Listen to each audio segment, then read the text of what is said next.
Mrs. Oswald, it's been said that you had a suspicion that your son might have been a U.S. intelligence agent. Do you have that suspicion? Yes, this I will comment on. I believe that Lee is an intelligence agent, and I have stated so to the Warren Commission. What was your basis for that, Ms.? I have many documents to base that on. I have as much circumstantial evidence saying that Lee is an agent as the Dallas police has circumstantial evidence that Lee is the murderer of President Kennedy. A U.S. agent? You mean that your evidence is circumstantial also? Is that what you mean? Well, if I could prove it, I would say so, but who can prove who's a CIA man? Is it just me, or does she sound like a 40s movie star? I believe that Lee, that her pattern is so weird. Very eloquent woman.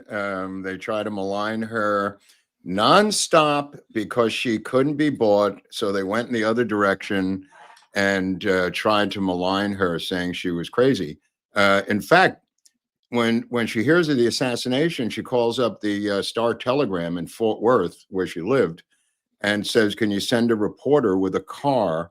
I am the mother of the accused assassin." This is an hour after it happens, because she has a relationship with all of things that are Fort Worth, including caring for the guy who's the owner of the Fort Worth Telegram, caring for all these children as a registered nurse. 200 of the highest paid salaried people in Fort Worth, big wigs, used her as the nurse for their baby, including the mayor of Arlington, by the way.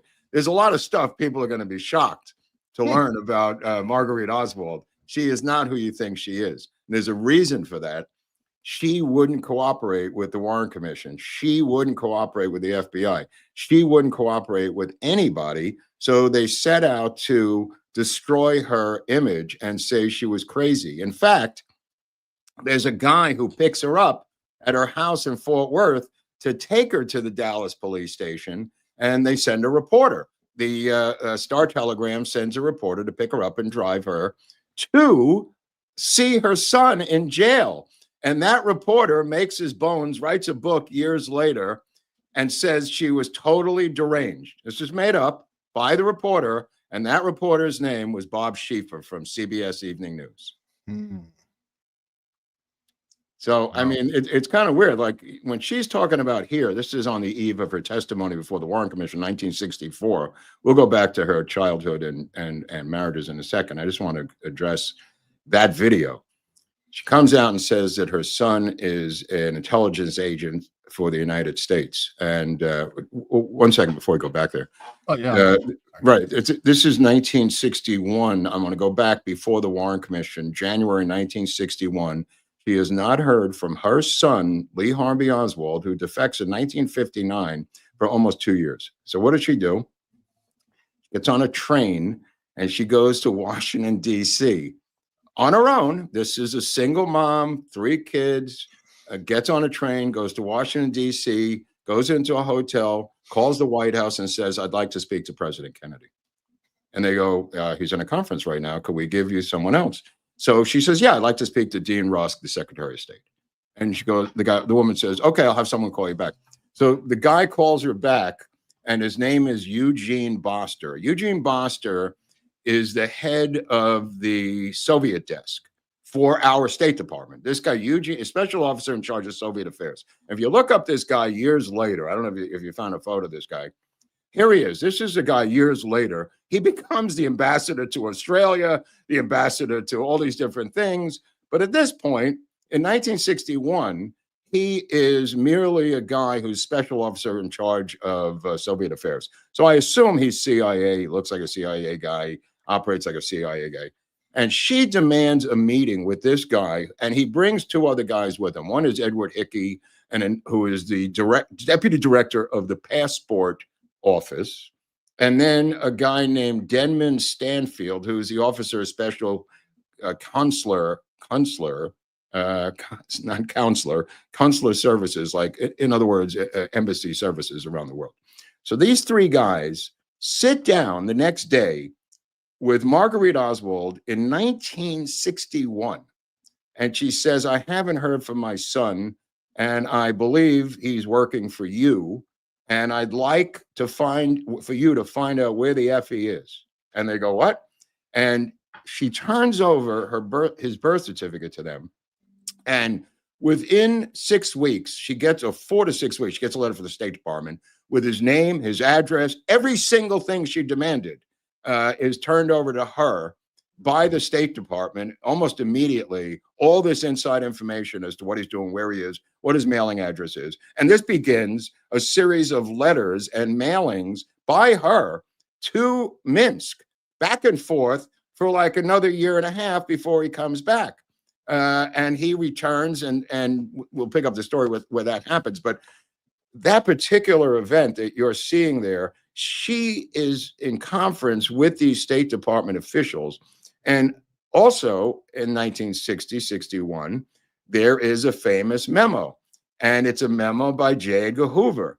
And J. Edgar Hoover writes in late 1960 that Lee Harvey Oswald may be have his identity stolen and may have an imposter in the United States. This is from J. Edgar Hoover internally. And you can look this up, folks. The memo is pretty famous. And he says they may have stolen his identity and he's overseas. Everybody should be on the lookout at the FBI. And she has every damn right to think that her son is an intelligence operative based on everything I just told you. There's plenty more. He defects in 1959, obviously. She's embarrassed by this and has to answer. And she tells Robert, her son, the other son, that she doesn't want to be bothered by the press. So everybody who says she's a publicity seeker, in fact, it was quite the opposite. But just getting back to her nursing jobs, she was a baby nurse, a practical nurse for infants of the incredibly wealthy families in Fort Worth, including, like I said, the mayor of Arlington and the guy who owned the Fort Worth Star-Telegram, a guy named Ammon, who was a big war hero and later on became the founder and president of American Airlines. So this was the world she was operating. Yeah, this is him here. Yeah, this is one of her, I don't know, clients or customers. I don't know what you would call it when you're a nurse. But the reason she's in that nurse's outfit on November 22nd, 1963 in Ruth Payne's house is because she literally came from work as a nurse. She wore that nurse's outfit for 3 days during the after the post-assassination hoopla. But let's go back to the beginning of her life, which is Marguerite Oswald. She says it's actually Claverie, and goes back to, there's a photo of her as a baby, 1910. Yeah, this is her, Marguerite Claverie, 1910 in New Orleans, where she's born. She's the fifth of 6 children, and Lillian Murrett will be her older sister. Lillian Murrett, who will help raise the kids and has 5 of her own kids, will also raise 2 spooks in her group in New Orleans, and that's Marilyn Murrett, who turns out to be CIA, and Eugene Murrett, who famously is involved in the episode at the college in Mobile, Alabama, the Spring Hill. We have an entire episode on the Murettes, if anybody. Yeah, I'd highly recommend it because it overlaps. Eugene Murrett famously is in the 1990s given the Bosnian legal system to turn around and make it our own bitch. This is the first cousin of Lee Harvey Oswald. Eugene Murrett becomes the Supreme Allied Supreme Court commander, if you want to say that, of the entire legal system of Bosnia. And he does it for an organization called USAID, folks. But that's a story for another day. So Marguerite Frances Claverie, fifth child of John and Dora Claverie, born in 1907. And later on, there's a photo of her I thought Eric might like to put up, where she is in 1922. I just want to get an image of what this girl is like. There's a photo of her with her girlfriend in 1922, and she was a flapper. She was a girl who partied around, this is her around the age of, I want to say, was born in 1907. So this is 1922. How old is she? 15, Eric? Yeah, 15. Right, roughly. Teenager. Okay. Yeah. The reason I mention that is because she gets married in 1929 to a guy named Edward John Pick Jr., P-I-C. And that's pretty young. And he's just a year older than her, Pick. Pick works as a stevedore down at the docks in New Orleans. And the two of them are just like partiers, who decide. Yeah, this is the only picture. And I had to modify that. Yeah, I did tweak it, did a little AI to try to make it look like him. It's a very rough picture. Okay, so they have a marriage that barely lasts a year. And they break up while she's pregnant. And she will give birth to John Pick Jr., who will be her first and oldest son. They have a mutual divorce. They realize they can't function together. They're both too young. It's a I don't know, like an uncontested divorce, mutual. There he is graduating. He will later be a U.S. Coast Guard sergeant, and he'll be in New York, which we'll get to a little later on. But John Pick Jr. never meets him, and he never meets him his entire life. When John Pick Sr. testifies before the Warren Commission, he says he has not heard from this son in 37 years, nor has he ever heard from him, nor has he heard from Marguerite Oswald in 37 years. You want to talk about a clean break? He paid $40 a month in child support for 18 years, even though both of them remarried, even though both of them had new children, because that was part of the divorce settlement. And she got the furniture, whatever the thing was. They were only married like 9 months. And she gives birth, and he says, I don't want to have kids. So she has the kid anyway, and he said, I told you I don't want to have kids, and that's kind of the straw that breaks the camel's back. So they're married from 1929, technically, legally, till 1931. But the marriage breaks up even before that. That's just the technical legal end date there. But she was 17 when she married him. She was working as a receptionist in a New Orleans law firm. And the marriage, like I said, lasts about 9 months before they're separated. And the whole thing is about 2 years. So she's now got this kid, John Pick Jr., who is a burden to her because she's now a single mom and she's getting $40 a month in child support. She then hooks up with a guy named Robert E. Lee Oswald. And I don't know if you have a picture of him. He's an interesting guy, another righteous dude. He works for Metropolitan Life and as an insurance salesman. My grandfather worked for Metropolitan Life, kind of ironically.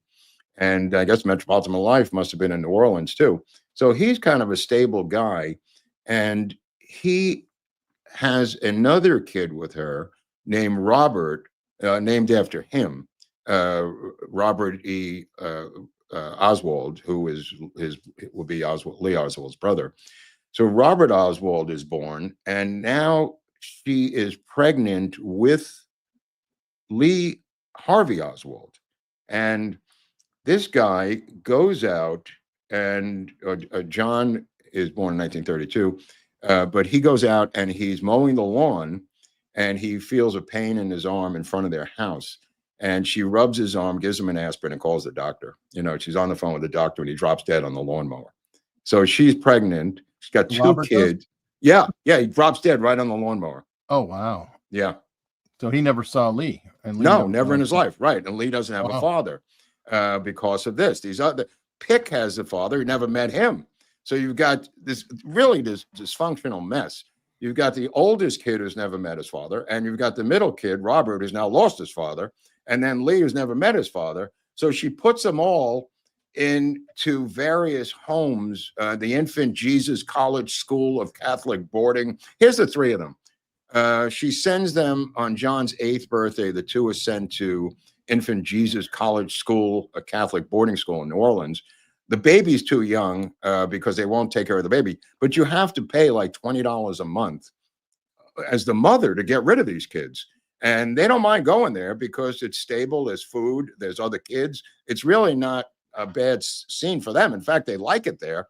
And she gives Lee to Lillian, who's the mother, Lillian Muret, her older sister, and she gives him to Lillian to take care of while she's working various odd jobs. This is way before the nursing thing I was telling you about years later in 1963. So this is, you're talking about 1942 at this point, Eric. That they put into the Evangelical Lutheran Bethlehem Orphan Asylum Association, which is $20 a month to take care of these kids. So now, Robert, the marriage lasted 6 years until 1939, and she said it was the happiest years of her life with him. And I believe that. I mean, it was a stable situation. They had a house. She gets the insurance money, right? So what does she do? She begins flipping houses way before it's hip and in vogue to flip houses. She flips house after house after house after house. She will, by the time Lee is 17, have flipped 20 homes. Wow. Think about this woman by herself. By the time he's 17, he will have lived in over 20 different houses. And she would buy a house. That's remarkable. No, it's totally insane. It's totally insane. She flipped. In fact, the first house, the one I'm describing, that she lives in with the deceased husband, she sells that, rents it out to the doctor, Mancuso, who gave birth to Lee in the hospital. He rents it, eventually buys it from her for $6,500, and that's her first house that she flips. So while he's delivering, she's negotiating. No. It's like a year or two later, but pretty close to it. And she flipped house after house after house, some better than others, some worse. And she has this insurance money, which lasts, I don't know, a couple of years. I mean, it's not really mad money. But in 1944, she takes Lee from the Bethlehem Children's Home. She takes him out. He's put in there too. And she buys a house in March of 1941 on 1010 Bartholomew Street in New Orleans and opens up Oswald's Notion Shop. And it's like on the front of the house, and there's a porch, and she's selling candles and beads and sewing material and needles and sweaters inside Oswald's Notion Shop. So not only is she flipping houses, she's got this store that she built from scratch. She's a hustler. I mean, just hustling every which She has no choice. She has no choice. Yeah. She's got 3 goddamn kids. She has no choice. As she said, I'm not even making this up. She had to do this. She had no man, and this guy's dead. And she meets a guy named Echtel. This guy is named Edwin Echtel. And I don't know if you have a picture of this guy, because this guy is really interesting. This will be her 3rd husband. There's a photo of him, a famous photo of the two of them standing in front of his 1948 or 1940. There it is. That's a guy from Boston named Edwin Echtel. This will be her 3rd husband. And he becomes the father figure that Lee never had. Lee loved this guy madly. Now, here's the difference with Echtel. Echtel has an engineering degree. He is a brilliant guy. He travels on these business trips all around the country in that car. And he has a salary of $80,000 a year, Dang. plus an expense account, plus he's from Boston, plus he has a degree in engineering.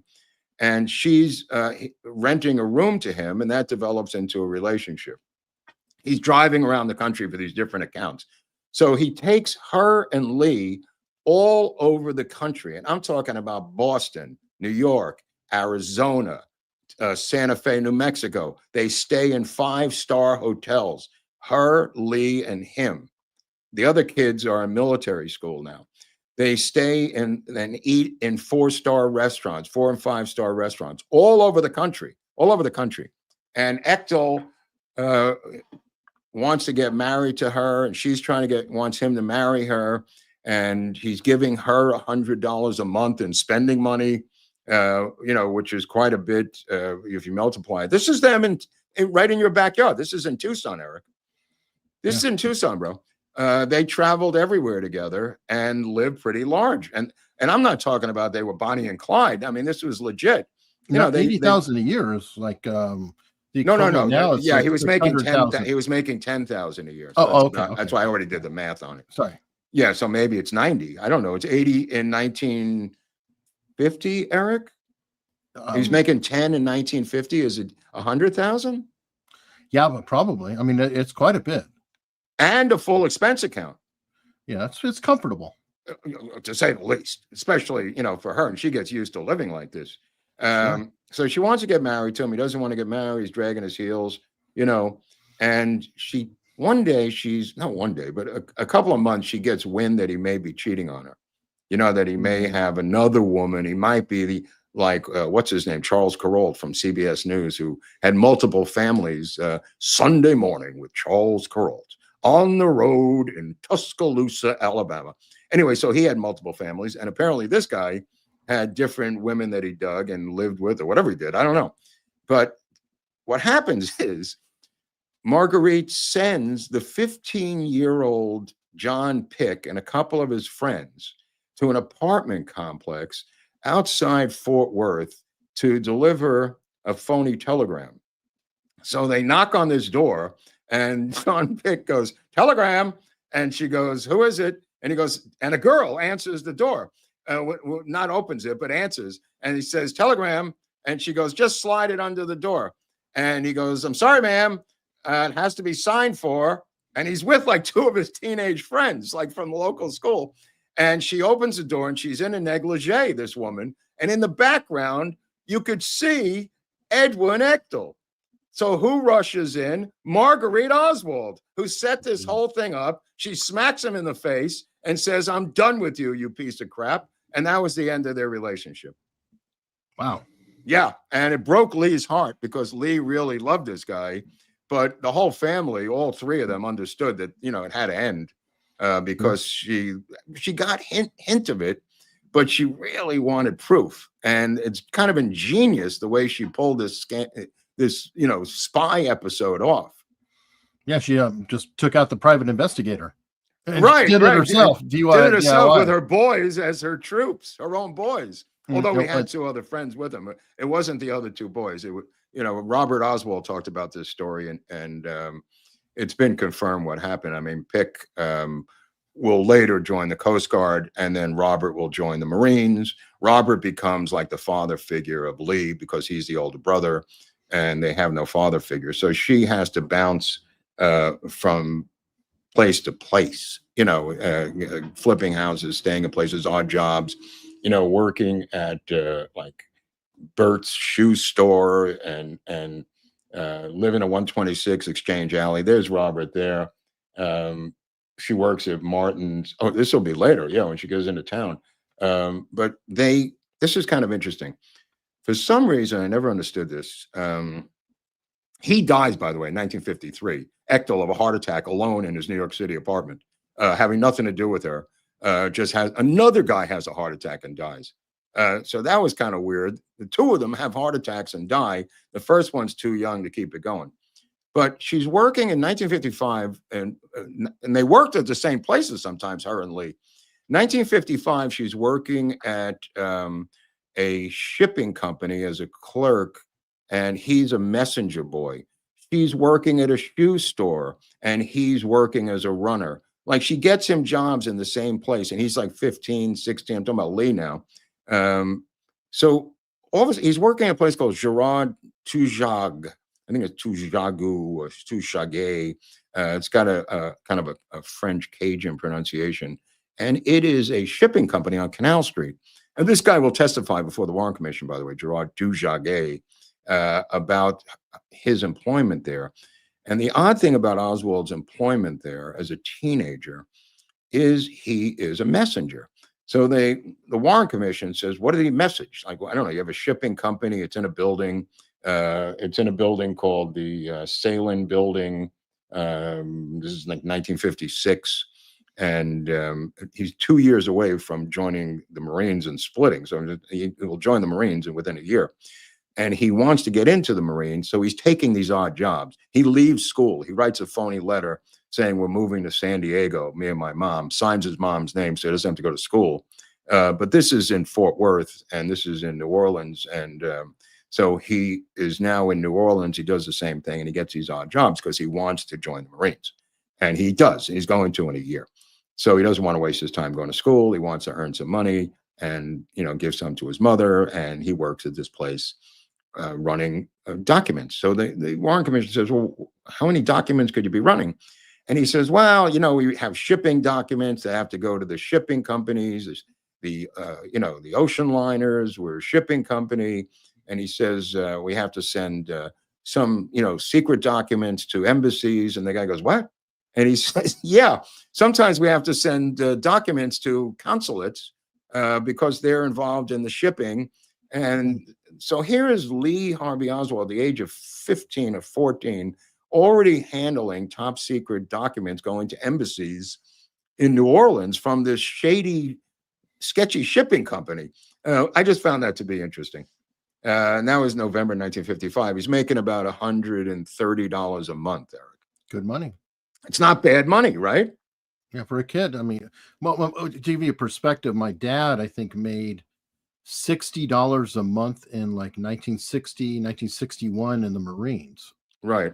Something like that. So that gives you some perspective. No, I mean, he will make, oddly enough, I did the math on this thing. When he goes to England, which we'll get into in a second, but he works for a Pfister Dental Company where his mother works as a receptionist. He hooks up with his friends and they try to infiltrate communist cells in New Orleans at the age of 15, playing spy. They played spy. Remember, he always watched I Led Three Lives, the book about a guy making believe he was a communist, Herbert Philbrick. Him and his friends are running around New Orleans trying to sneak into or find communist cells they can infiltrate. I mean, they're living on the edge, these kids. These are not suburban kids. These are kids who are like 14, 15, who are looking for trouble and adventure, hanging out at the docks, doing weird stuff, that urban kids like the Bowery Boys would do, if that makes any sense. Sure. You know what I mean? But he's not a suburban kid. Yeah, this is he's on leave from San Diego. He comes back and he's visiting his brother, and he's got the rifle that he sold to his brother. He's using the rifle that he got, which is a Marlin 22 clip-fed lever action, really a cool little rifle, but it had a broken firing pin, and he sold it to Robert for $10. There's the rifle. It's kind of an interesting rifle. It had a broken firing pin, and Robert felt he could fix it up.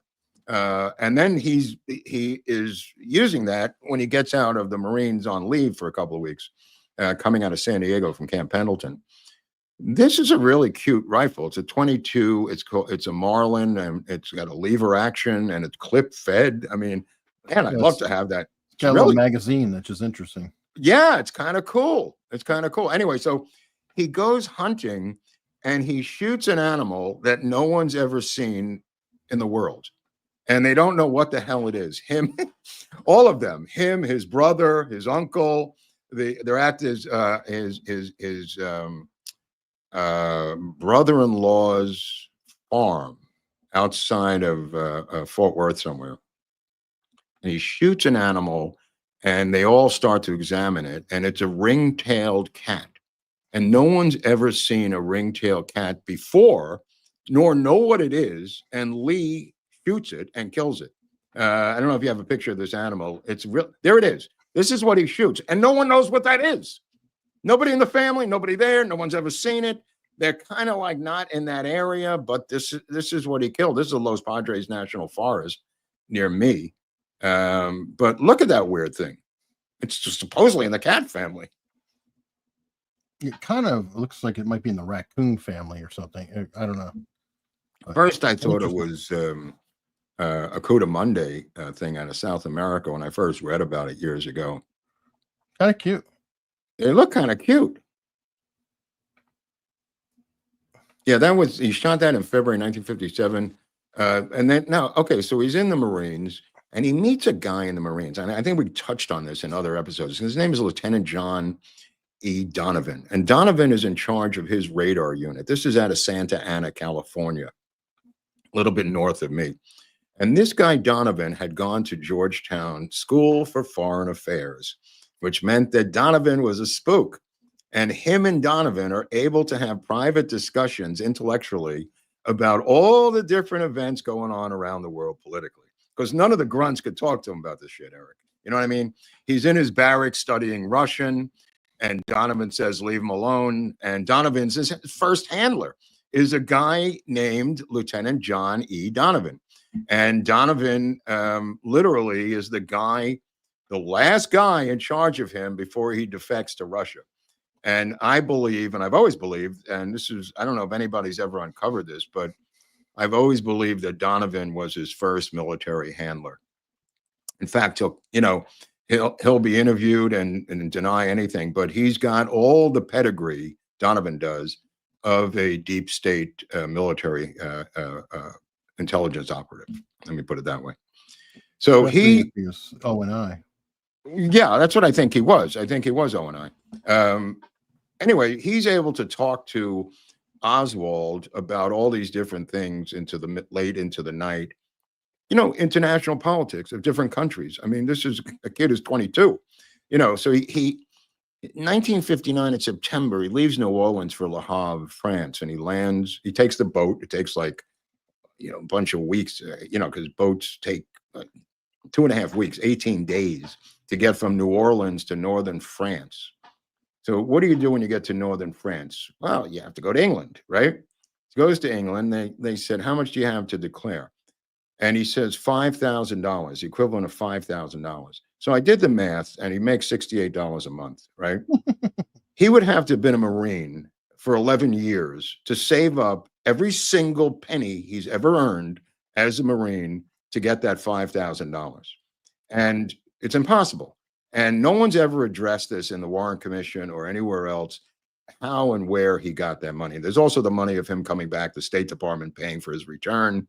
It's a loan of $500 times the equivalent of $5,000 coming back to pay for the airlines and everything else coming back.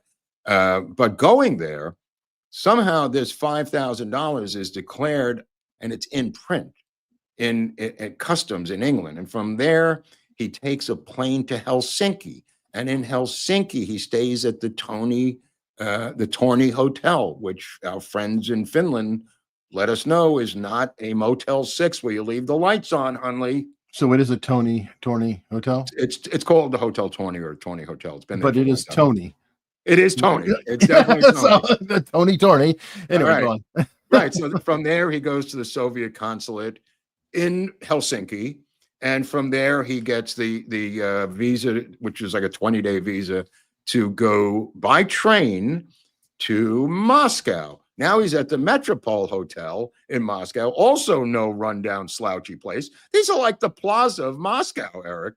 And there he's, the press tries to see him, especially one called Priscilla McMillan, who gets a few words in with him, and later McMillan, who we found out from Max Good, and his movie is the late Patricia McMillan now is a spook, or was a spook author.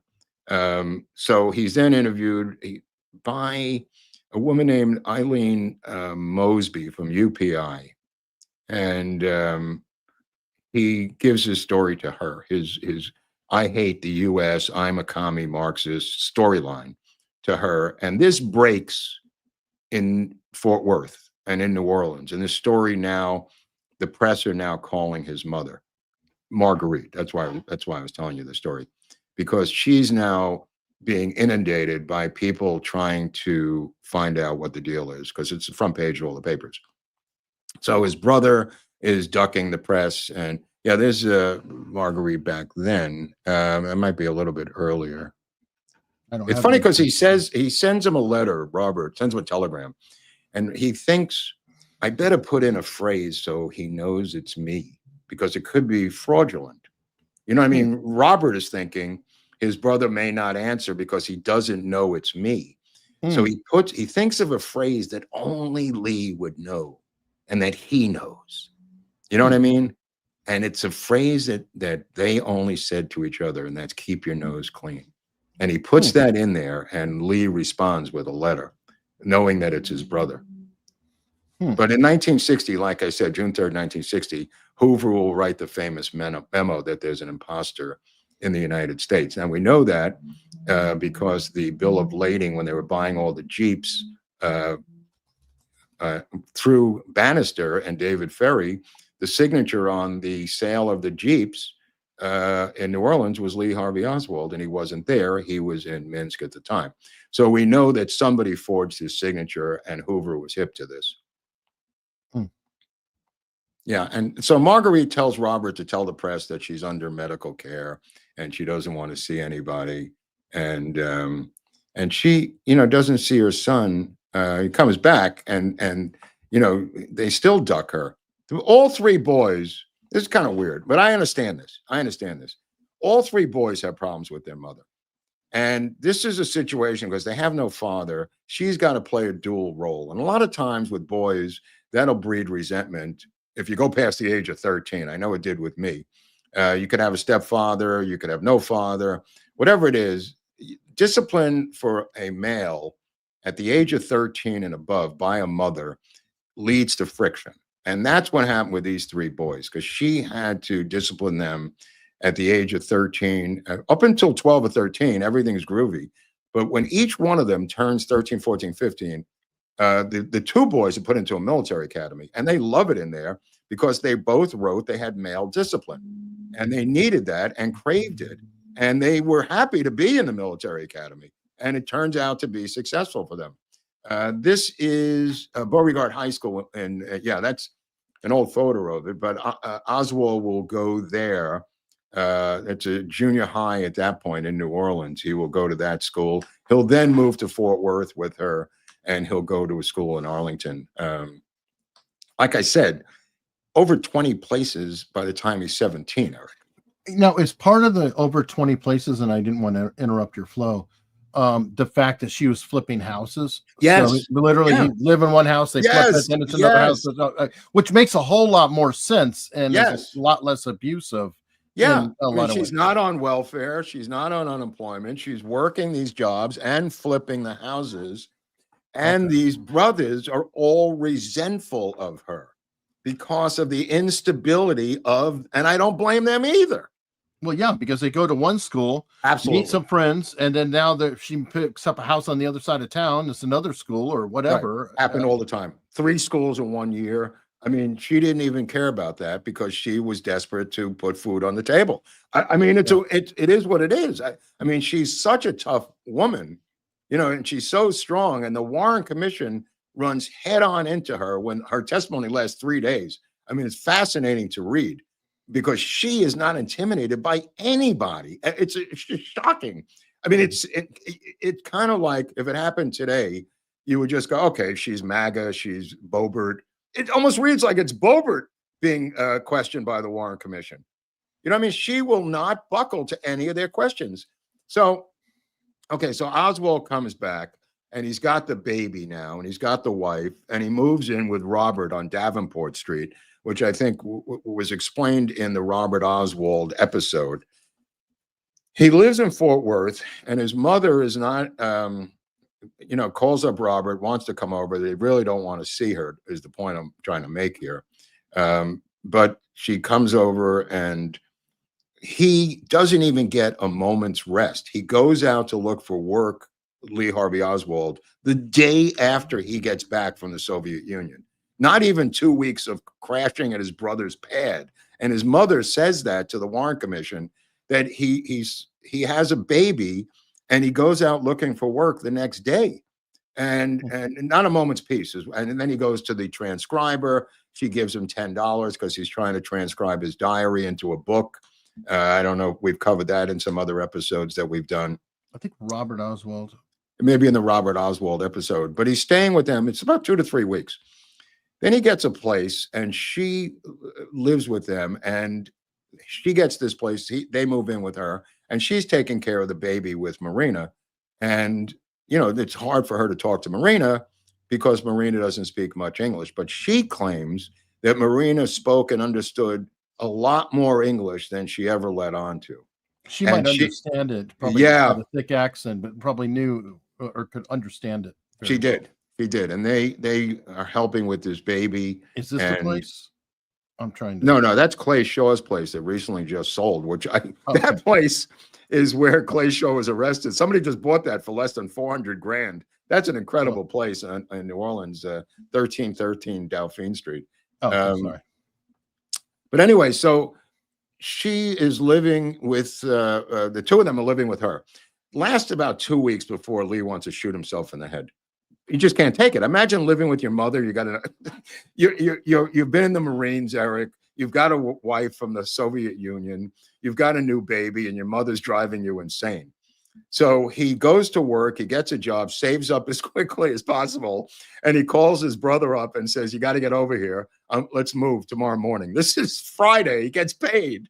Saturday morning, his brother comes over while his mother's out, and they move his crap out to their apartment, which is whatever their first apartment was. I forget what it was. And the mother comes home and goes, "Where did you go? Where is everything?" You know, and she says, "I can't live with you, Mom. I'm sorry." You know, and she says, "All right," but she keeps coming over the house, the new place. And he's at work, and he tells Marina, "Don't even let her in." And she's giving him all kinds of stuff. And Marina is now being inundated by the spooky Russians, Eric, who are circling her and giving her baby carriages and giving her clothing and giving her high chairs and giving her cribs. And Lee goes berserk because he doesn't want handouts from these Russians. And who can blame him? You know, you don't want people taking care of your wife when you're not there. But I learned that Marina was making about $35 a week, being paid by Paul Gregory, the spooky Russian guy who's got a book out this year, teaching him Russian. And she was going to, which I never knew, get English lessons from somebody in that circle, which he didn't want her to do, but she was paying or getting free English lessons somehow. That's Paul Gregory. Yeah, he's a spook. He taught Russian at a weird place, the U.S. Air Force Base. He was a teacher at the U.S. Air Force Base, teaching Russian to the intelligence wing in outside of Dallas, so outside of Fort Worth, whatever that air base is over there. But anyway, so getting back to the original story, Marguerite is working as this high-paid nurse for these incredibly wealthy people, baby nurse for these incredibly wealthy people. Anytime, it was also word of mouth. Anytime somebody would have a baby, they would say, "You got to get this woman. She's great with the babies," and rightfully so. Like a midwife almost? Nah, the midwife delivers the baby. This was a practical nurse, an OB, who took care of the babies in the first year after being born. Separate world. Okay. But she would live in with them, Eric. She would go on 8-hour shifts, but at times she would live there 24/7 in opulent splendor of the great homes of Fort Worth. And believe me, there's some great homes in Fort Worth. I'm telling you right now. And if you look at general, there's a ton of money there, oil money or other money too. Yeah. But anyway, so she's doing that. When she gets word that the assassination happens, she's literally on her way to work, and her shift is 3 to 11, so it's 2:30. She turns her car around, goes home, and like I said, calls up the Star Telegram, one of the guys that you showed who owned the paper, and said, "Send over a reporter." Now, this is really odd because that morning she that's debatable as to whether that's her. I didn't want to put that up because some people think that wasn't her. Okay. So I was a little reluctant. I don't mind, but it's some debate as to whether that's her or not. Anyway, so she watches Nixon's speech on TV. Nixon gives a speech at the airport denouncing Kennedy and saying famously that LBJ is going to be dropped from the ticket. And she's outraged by this simply because the president's coming to town, and she thought it was underhanded of Nixon to undermine him in a speech 2 hours before he shows up. And I thought, wow, that's kind of weird. And then she goes to work. And the next thing you know, they arrest, and she hears the name over the radio. And she calls up her son, Robert, who works at the Acme Brick Company, which sounds like something out of a cartoon, in Denton, Texas, where he's a salesman. You know, they build like brick things and stuff like that, and custom-made brick things, which is also in the episode if you want to see the Robert Oswald episode. And she tells him, and he says, don't go anywhere. She says, I'm going to the jail. I'm going to go see him, and I'll see you there. So Robert is en route also. So she calls up, gets Bob Schieffer, who will later write that she's deranged for reasons that are just spook adjacent reasons to help Bob Schieffer's career. She is taken by him and another reporter to the, there's the young Bob Schieffer, who we thought was a straight shooter, who may not have been a straight shooter, right? So where does she go first? She goes to Ruth Paine's home.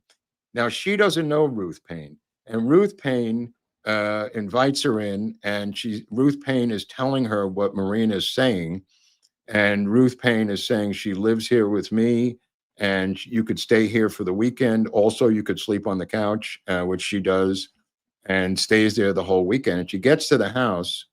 There's Ruth Paine, who will famously say to everyone who comes in, gentlemen, I hope you have colored film so we can have some good photos. And she has Life magazine in there and taking photos nonstop and answering questions. And Marguerite Oswald said, I'm not answering another damn question or anybody unless I get paid. She goes, are you insane?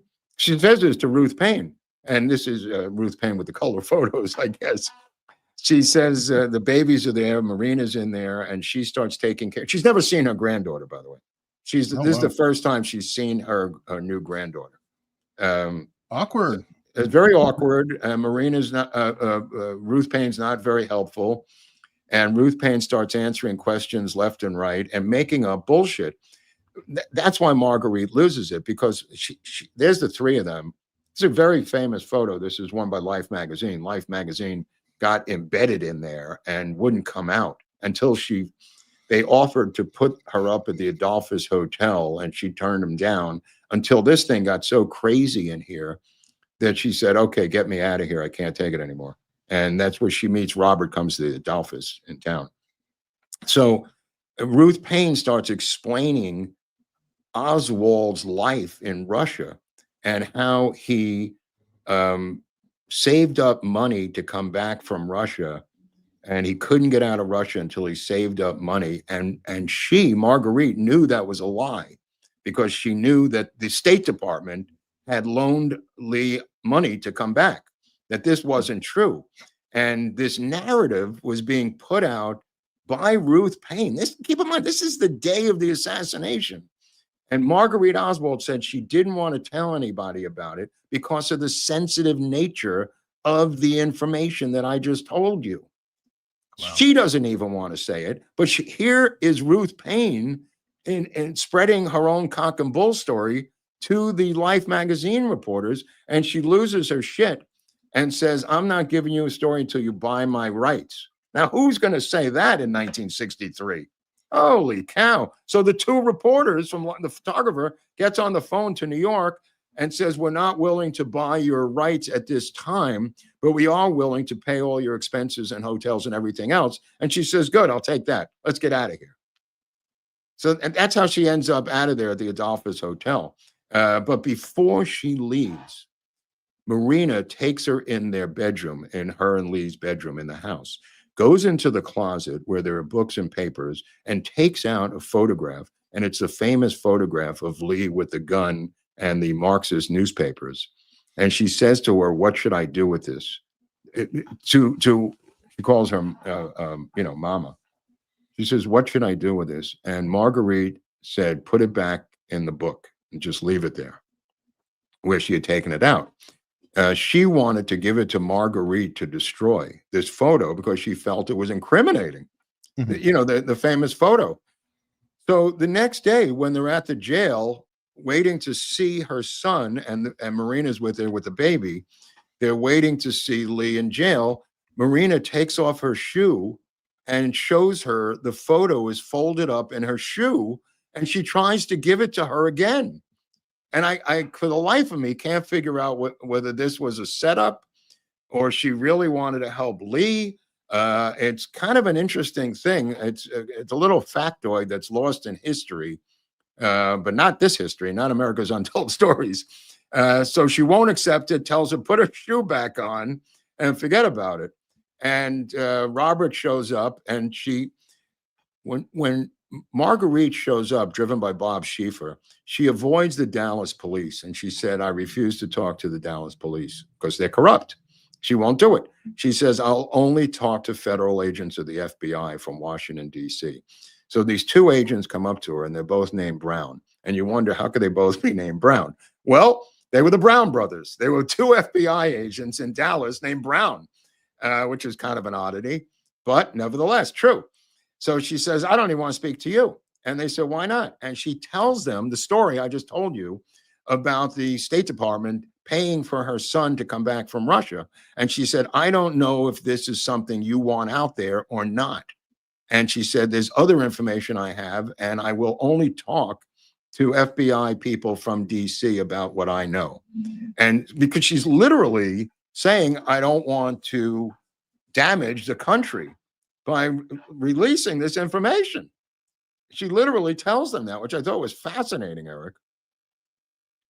Odd too. I mean, obviously she compartmentalizes a little bit. Yeah. Oh, absolutely. I mean, her son's dead, but she's running her own little adventure. Oh, no, he's not dead yet. He's still in jail. No. Yeah, he's still in jail. That's what I'm saying. They went to visit him in jail. This is day one. This is November 22nd. This is Friday, keep in mind. Yeah, this is Friday. She's there Friday.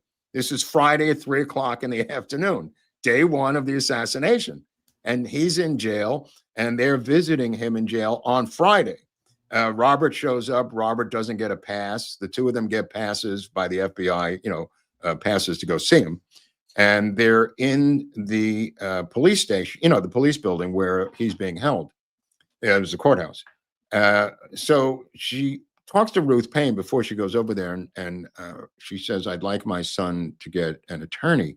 So Ruth Payne goes, don't worry, I'm on the board of the ACLU.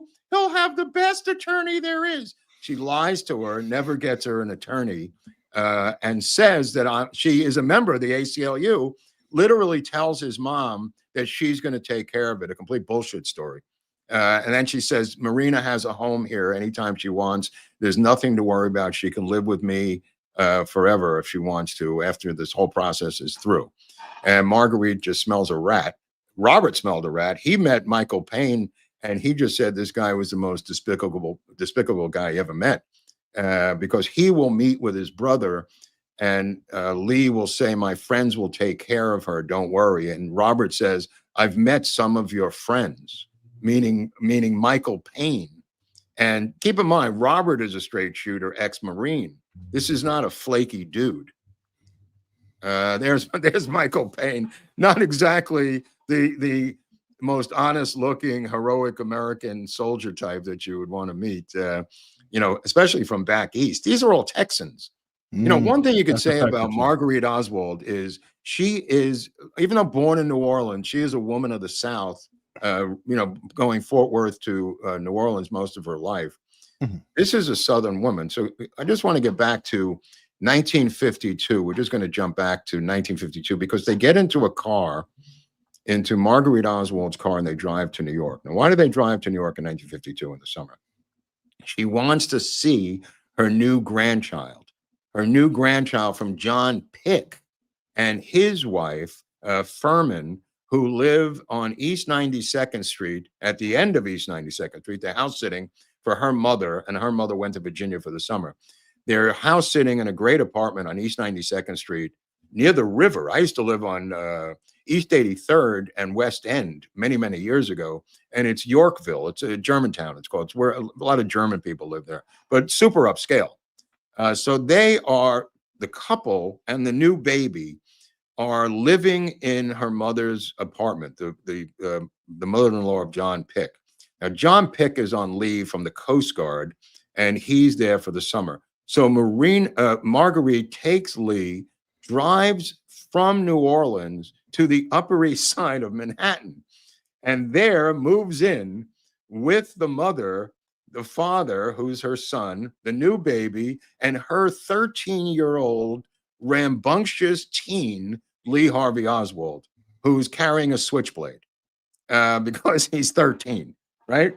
He's now 13 years old, and he's in Manhattan, and he's in the Bronx in a little while. But in Manhattan on East 92nd Street, they will move to the Bronx very shortly because they get kicked out after this knife incident where he was whittling and showed the knife to his, I guess, his sister-in-law, right? He's 13. That's his sister-in-law, stepsister-in-law. So the husband comes home and she says, Lee pulled a knife on me. And Lee says, go fuck yourself. I didn't pull a knife on you. Anyway, him and his mother get kicked out of this apartment on East 92nd Street. And they move up to an apartment in the Bronx. Now, if you look at the apartment in the Bronx, it's kind of an interesting apartment. This is on, I want to say 179th Street in the Tremont section of the Bronx. This is, okay, this is where they move to. And they live in this apartment, and she enrolls him in a school, which is PS 117 in the Bronx. So now he's in this crazy school in the Bronx with Puerto Ricans and blacks and whites too. I mean, it was Tremont and that period of time, 1952. He's now in a school in New York, Eric. Imagine how jarring this is. I can't express this enough, how jarring this is for a 13-year-old kid. This is where he's going to school. Now, you're a kid from New Orleans or Texas, and all of a sudden you're now in the South Bronx. I mean, it's crazy. I mean, there's you've got the Jets, and you have West Side Story, and even though this is the east side of the Bronx, they get an apartment there, and she starts to work different jobs in New York. So what does he do? He's going to school. He starts cutting school because New York's fascinating. And he goes to the Bronx Zoo. If you show that picture again, this is the Bronx Zoo, I want to say in 1955, the one that Eric just showed you. That's Lee in the Bronx Zoo. And the photo is actually taken by Robert Oswald, who also shows up and is given a tour of New York by his brother Lee. Now, Lee will ride the subways all day and night, exploring the city like a 13-year-old boy. He goes to the Museum of Natural History. He goes on the Staten Island ferry by himself to Staten Island. He explores Staten Island at the age of 13. This kid goes to Greenwich Village. He goes to Times Square. He hangs around Times Square, 1952 Times Square, which is not porno Times Square.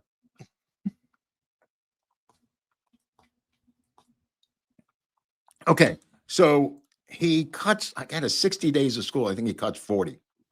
She doesn't think this is a problem because he's a kid cutting school. A lot of boys play hooky. This is where he goes. He's not in this photo, but this is a photo around that time. This is like 1953 Times Square, which is fascinating to me because I will later work up the street from there. That's the McGraw-Hill building a little further down. If you see the tall building on the right-hand side, that building all the way on the right-hand corner, the shadow, or kind of in the shadow. That's the McGraw-Hill building. Okay. That's closer to 8th, almost. That's 8th Avenue. Shelley's Coffee Shop. We will get customers from there for years from the McGraw-Hill building because we're right downstairs, a little bit closer to 9th, the coffee shop episode. If people want to look at that and see what the Times Square relationship is to this, it's a interesting family type place in 1952, 1953. However, Oswald just starts exploring the hell out of New York on his own, riding the trains. You can go hundreds of miles for 20 cents, and that's what he does. This is the 63rd Street Y on 63rd Street and Central Park West. He goes there to play basketball, work out. Nobody ever talks about Lee Harvey Oswald in New York. It could be an entire documentary by itself. He then moves. She gets a job in Brooklyn, and now he's in school in Brooklyn, a PS 44, which is in Bedford-Stuyvesant, Hunley. He's now going to PS 44 in Brooklyn, and she's working at a place called Martin's Department Store, which is on Fulton Street in Brooklyn, in a hosiery store.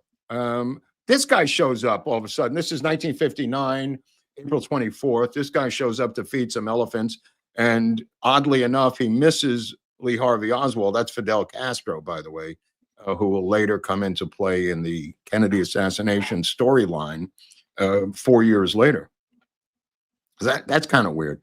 Anyway, so now he's in school in Brooklyn in 1944. He's still cutting school. He can't stand going to school. And who can blame this kid?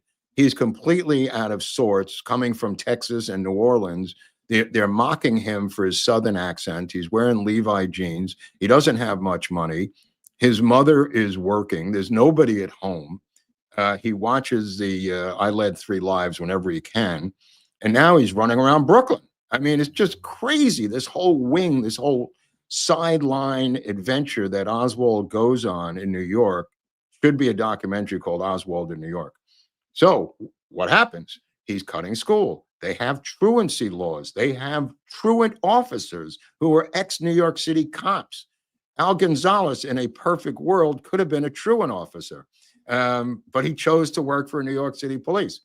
The truant officers are serious people arresting kids cutting school. I know this sounds insane, but they enforced the truancy laws to the max back then.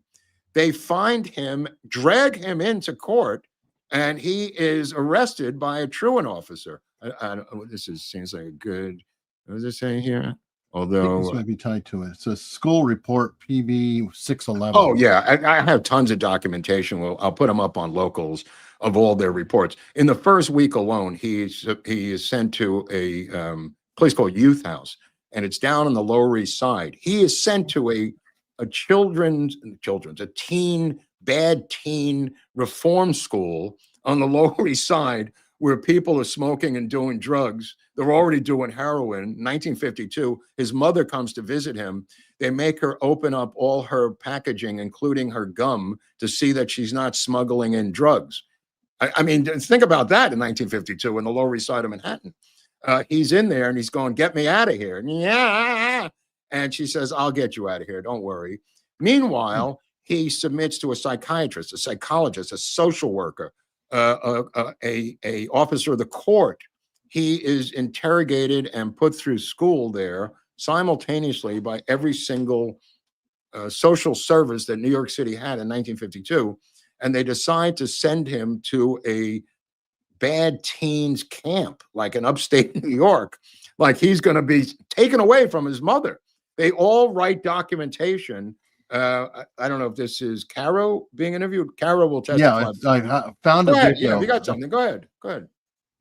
It's really rough video, but maybe I will see if we can hear it. Mr. Caro, what is the story of your early association with Lee Oswald? Well, actually, my involvement in the case is that I happened to be the probation officer who was assigned to make an investigation and report when this boy was first brought into the Domestic Relations Court Children's Division here in New York. He was brought in, as you know, because he had been truanting from school. He had been absent 47 days from a period from October till January. Insane. And the mother had just moved at the time, and she had to have the boy go to another school, and he had not bothered to report. So that the Attendance Bureau from the Board of Education actually referred the matter to the court, and the court took the case under consideration. And did you? Yeah. Well, I mean, that's. I think he's an ex-cop too, is what I was referring to. But they were cops, and they were given sentences out to these kids. And when I say sentence, I mean one of the reports said he should be given a Big Brothers, that organization. One of the things was to go to the YMCA, which we showed, the 63rd Street Y. And he was going to be sent away to a youth farm in upstate New York, which would remove him from his mother. So Marguerite is just like appalled that this is even happening because the kid's playing hooky, and she doesn't look at hooky as the same way as New York liberals do. All right. It's just it's a clash of civilizations here, and she just thinks he's playing hooky. I don't get it. And they want her to go to treatment. So she's going, well, no, this is like the hardest working woman in show business. And they want her to go to group therapy. And she's going, what?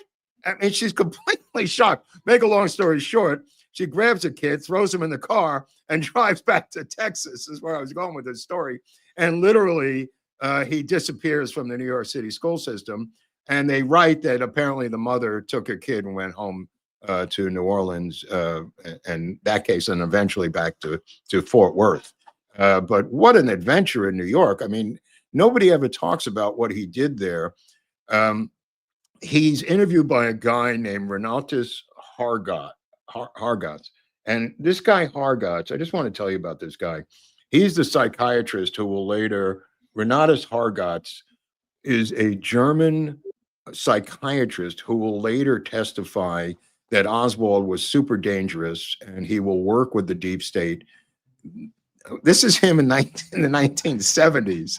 Now, this was years after he tried to bury Oswald by saying he was violent and he could see that he was schizoid. He said he was a schizoid type personality in his report. We met with him, but he said he was a genius, Oswald. He was highly creative, but it was a mixed bag. Hartogs will later turn evidence against Oswald. There's a photo of him. He's a German psychiatrist who worked for the school system. But go back to that other photo, because I just want to tell you what happened to this guy. This other photo is in 1977, the one you just showed with the beard. Yeah, he was he was found guilty of sexually attacking his patients and lost $350,000 in a settlement in 1977 as patient after patient. One of them, who was a secretary for Esquire, said that she raped her, and he raped her. We don't say that word. That's what we just multiple did. times. He did stuff to her in his office. Anyway, it's kind of how the mighty have fallen story. I just thought it might be of interest to those at home as to what happened to this deep state operative. So anyway, Lee is in jail, and Marina goes and talks to him, and he's talking to his brother, Robert, which we cover in the episode. And Robert is shocked, and he talks about it in his own autobiography, just how calm Lee is. And he is super calm. He's not freaked out. Same thing Marina says. He's super calm. Everyone says he doesn't have a care in the world. Now, here's a guy denying that he did this. He's not saying I did this and I'm calm because I did this. He's saying he says to Robert talks around in circles for a while. It says he needs shoes for the baby needs shoes. And then he finally says, what the hell is going on, Lee? What in dagnation is happening? And he says, they got your gun, they got your pistol. And he says, what is going on? So Lee says, don't say anything here. The room is tapped. The room is being taped, which is true. And he says, I don't care if it's being tapped or not. And Lee says, well, he looks into his eyes and he said, you're not going to see anything there. He said, don't believe this so-called evidence, Robert. Now, keep this in mind. This is a brother who he knows intimately. He can't believe that his brother did this. I wouldn't believe my brother did this if my brother told me he didn't. And Marguerite, when she's testifying before the Warren Commission, said, did you ask him if he did this? And she said, why would I ask him if he did this? It's my son, and I heard him say he was innocent and that he's a patsy. She says, I believe everything he tells me. And they couldn't get their minds around this. And Robert couldn't either. He believed everything he told him because he intimately knows this guy. I mean, and he's so calm about it. And he says, don't believe the so-called evidence is what he tells his brother. And Marguerite she says, I don't even want to insult him by asking him that question, which is kind of an interesting take. The Warren Commission is not happy with her. Now, this amount of money that starts going to Marina, they cut off all money to Marguerite. They asked the Secret Service. The Secret Service is controlling these checks that are coming in from America for the girl who cooperates. and that's Marina Oswald. Marguerite Oswald does not cooperate. She gets no checks. And they send back the money to the people who sent checks to the mother of the slain assassin. And she's bitter about this, Marguerite, because she knows that something is afoot. And indeed they are. They're torturing her because she won't cooperate. And she says they kept Marina, for 8 weeks under guard by the Secret Service, and they both demanded to be released. Both Marina Oswald and Marguerite Oswald said, why are we being held? And they said, you're being held for your own protective custody. And they said, we don't want protective custody. Both of them said that. The FBI lied and said they both requested it. Marguerite Oswald went public and said, that's a lie. Neither one of us wanted protective custody. They wouldn't give it to us when Lee was alive. In other words, she demanded protective custody when he was alive, and they told them to go F themselves. The second he was dead, they took them off the playing field and brought him down to Six Flags down in Arlington, and isolated them in this hotel room so nobody could get to them, so they could get Marina's story straight. And then they try to separate her from Marina. Interesting. Now, I saw this and I didn't know if you wanted to cover it because of the time period in New York. You sent me the... Yeah, he said, the reason I sent you that is this is a flyer that was passed out in Union Square. And one of the flyers went to Lee Oswald, Lee Harvey, when he was rolling around. And this began as a deeper exploration into the Rosenberg case, because this was happening at the time he was running around Manhattan. And this was one of the flyers that were given out to him and everybody else, not just Lee Harvey Oswald. There were plenty of people who believed that Rosenberg should die, and there were plenty of people who believed they shouldn't have died.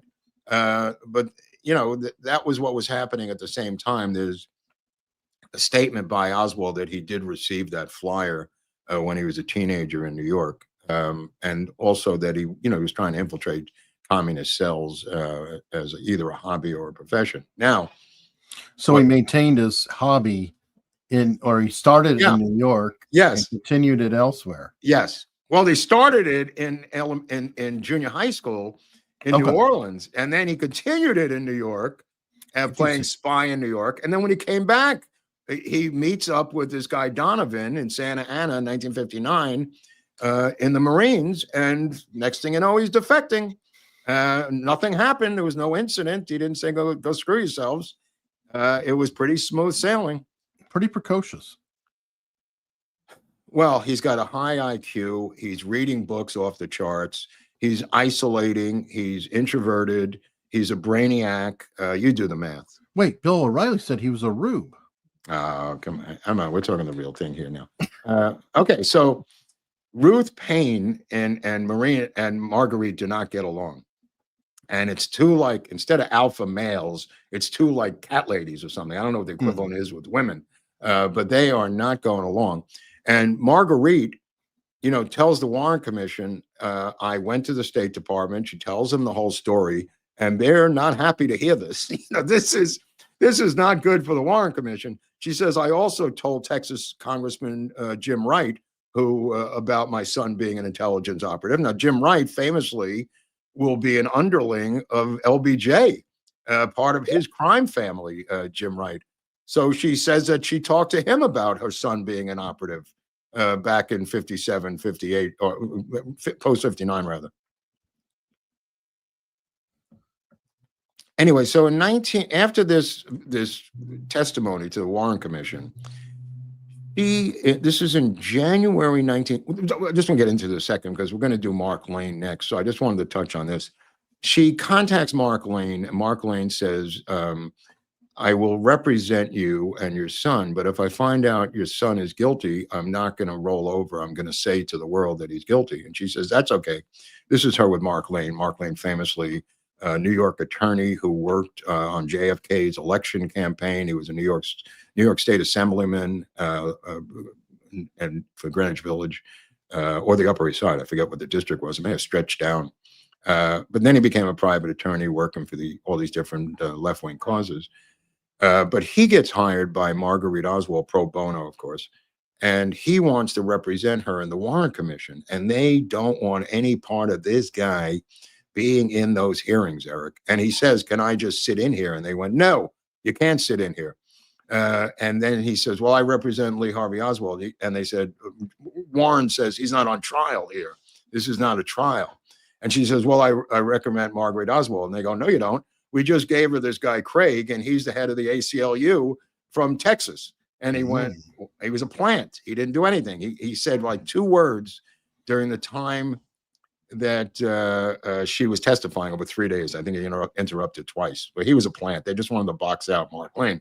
So in 1964, January 1964, she hires Mark Lane. She takes out a post office box in Fort Worth. And in that post office box, she tells America to send any clue they have or opinion as to who killed JFK. And the box becomes overwhelmed with letters from people around the country, not unlike our channel, sending in opinions about who killed Kennedy. And the post office box is in Fort Worth, and she opens it every week. And there's tons of letters from people.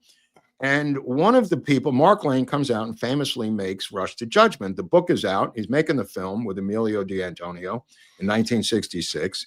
And one of the people they interview is Helen Markham. Now, Helen Markham is a batshit crazy lady who they browbeat into identifying Lee Harvey Oswald in the killing of Tippit. She cries, she buckles, she has a breakdown. This is her having a nervous breakdown at the police station. She never could identify him. Well, the cop seems so nice. Yeah, he seems pretty nice.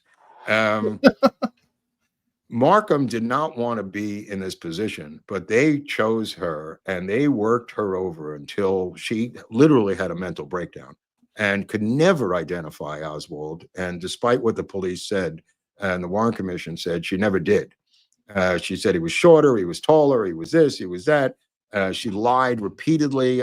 There's tapes, there's video of her, film of her changing her story repeatedly, even with Mark Lane. So Mark Lane films her, and Marguerite Oswald and a guy named Salandria, there's famous Salandria out of Philadelphia, this attorney who was one of the OGs, with Harold Feldman, one of the OG investigators of the Kennedy assassination, and Mrs. Feldman. These are all out of Philly. This is a troika of investigators who came out of Philadelphia, by the way. They're pretty well known. Salandria was great. Feldman was great. And I don't know about his wife.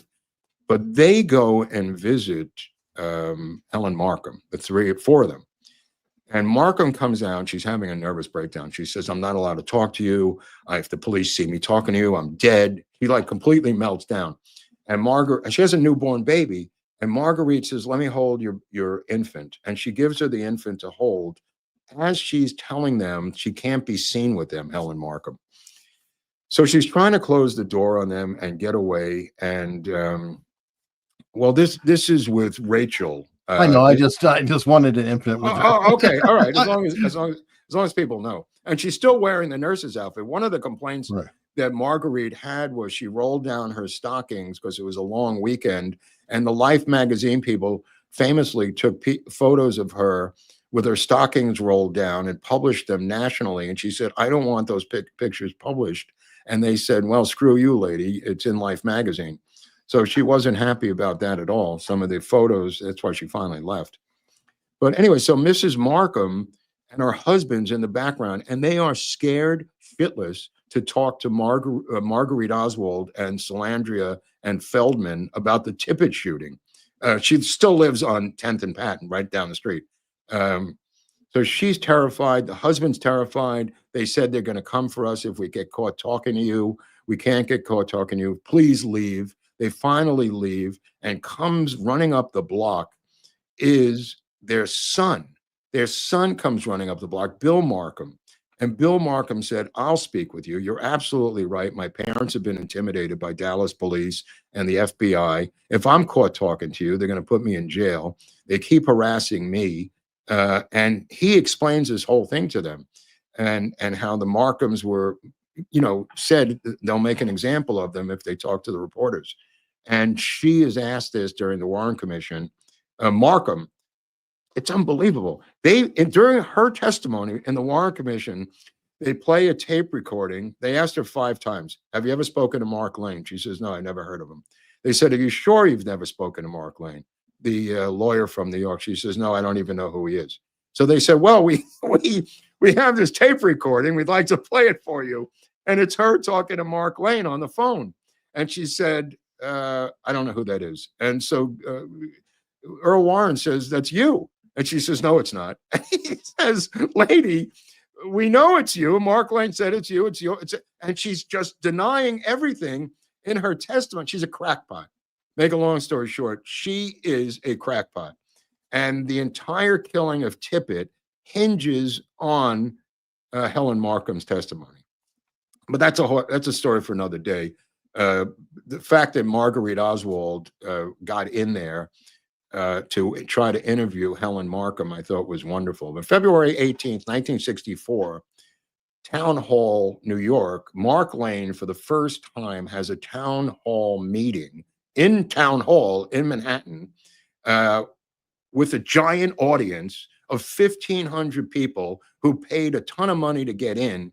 And the town hall got nervous. And normally the deposit was $600 to rent Town Hall. They all of a sudden contacted the booker and said, "You have to give us $25,000 or the event's called off." And the booker was a newspaper called the National Guardian. And in that National Guardian, Mark Lane wrote the first article ever questioning the Warren Commission. And the National Guardian ran it, and the entire conspiracy JFK community was born on that day when Mark Lane wrote that article. Everybody turned it down. The New York Times turned it down, New York Post, the Mirror, the Daily News. The only publication that would print it was the National Guardian, which was a right-wing newspaper. So they sponsored this event in Town Hall of Mark Lane explaining his questions of the Warren Commission. And on the stage next to him is Marguerite Oswald. The event was Mark Lane and Marguerite Oswald versus the world. And this is the first public event of the two of them. And she never quit. From that day on, she became one of the leading voices of the JFK research community. And every single one of them spoke so highly of her that the deep state had no choice but to smear her and say she was insane. But everyone I've ever read who I respect, who has interfaced and dealt with Marguerite Oswald, said she was the most honest, intelligent, sweet woman they've ever met, who believed in her son's innocence and believed that he was an intelligence operative for the Central Intelligence Agency. And she believed that from day one, and she wouldn't shut up about it. And in there was the reason they had to smear her with books like this by a guy named Gerald Ford. This book here, there's a whole chapter on her. This book, which was a complete hatchet job. I just want to tell you about this book for a second. Jean Shepherd was a pretty famous novelist. She was married to A.J. Liebler, who was a big deal at the New Yorker in Manhattan, the New Yorker magazine. She did this book. She was basically like a Joan Didion type, a novelist. Stafford or Stafford? Stafford, Jean Stafford. Okay, sorry. She was basically a novelist. Yeah, this is her. High class, New York, moneyed, went to a college in Colorado where she left her papers. There was a guy working for Jim DiEugenio a couple of years ago, was so offended by this book, which is a complete hatchet job of Marguerite Oswald, that he wanted to find the original notes that this woman left of this book. So apparently she left all her papers to the University of Colorado, I think in Boulder. And he goes there, and in the archives there, he finds a transcript of the interview that she did with Marguerite Oswald. It's in the book. And there's audio tapes. He gets the audio tapes. They've been digitized. This is how crazy these people are on Kennedy and King, which is Jim DiEugenio's website, which I highly recommend. So he finds the audio tapes and listens to them. And lo and behold, it's not what Marguerite Oswald has said. She alters the tapes, alters the interview, and he's listening to the original audio tapes of the interview that this woman, Jean Stafford, has altered for her book. So I just wanted to point that out because it's called A Mother in History, and it's one of the few books on her. Now, a new book just came out. This one here which is written by another deep state operative. It's the brother of Michael Beschloss, that people know, who's a deep state historian. This is Stephen Beschloss, and it's based on these other two books. Recently came out 2 years ago. And then this came out last year, another hatchet job written by a woman named Deanne Stillman called American Confidential. All the books, the reason I mention this is all the books build on each other, and they just cite each other. And all of the books usually have the same bibliography. They involve Reclaiming History by Vincent Bugliosi, Case Closed by Gerald Posner, Marina and Lee by Priscilla McMillan, Me and Lee by Judith Mary Baker, Libra by Don DeLillo gets cited a lot. And of course, they all cite Oswald's Tale by the legendary Norman Mailer, who didn't know what he was doing over there in Minsk at the time, being led around by his nose by a deep state operative. Anyway, that was my interest in doing this episode, because there's so much disinformation out there about the mother that I wanted to clear the air about it, because she didn't deserve this treatment by the deep state. And she never buckled, and she died in the 80s, but she never, if you could show that video, the one of her in color, this is when RFK was assassinated here in Los Angeles, 1968, at the Ambassador Hotel. They asked Marina what her opinion was and what she thought of the assassination of the brother. Which kind of an interesting take. It's in color, which shows you a little bit. Again, this is a few years afterwards. My son wasn't a fool, and he certainly wouldn't go in person with a note to the FBI office threatening to bomb it. And things that I'm reading now in the paper. And if that were true, what the hell is the matter with the FBI? Why didn't they have him under surveillance? Lee Harvey Oswald wasn't a crank who wrote letters. They knew all about Lee Harvey Oswald for years and years and years. Mrs. Oswald, would you cooperate in a reopening of the investigation? Only in one way. That is?